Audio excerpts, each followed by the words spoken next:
Hello and welcome to A-Level PE. This is the skill acquisition topic area and it's chapter 2.1 in book 1, or if you have the combined book. The book we recommend to buy is just shown below. The link is on the OneNote page. So we're going to start by looking at the characteristics of a skill. And what is a skill? Barbara Knapp has defined a skill as being the learned ability to bring about predetermined results with a minimum outlay of time, energy, or both. But what does that really mean?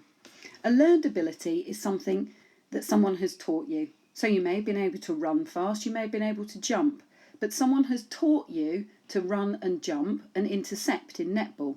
That then becomes a skill, a learned ability. Predetermined results refer to the netball player knowing they want to intercept the ball before they try to intercept the ball. So there's a goal or a purpose to a skill. And with the minimum outlay of time, energy, or both, means that the skill looks effortless and is efficient. So let's take a look at the PowerPoint. Barbara Knapp says that the skill should be learned, developed through practice, and goal-directed.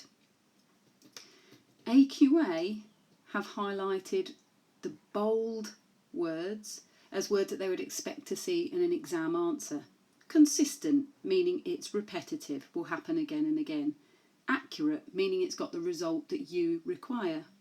Controlled, meaning it's completed in a timely way. Aesthetically pleasing means it looks good. Fluency means that there are no pauses or hesitations between the subroutines of a skill.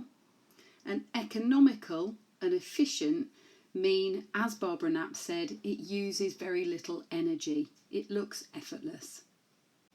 At this point, if you pause the video and go back to your OneNote, you will find 2 videos on there for you to watch. We will have one video which shows a skillful performance, and another video if you start from 1 minute 30 that shows a developmental skill phase, and see if you can compare the differences using the ACE phase list above.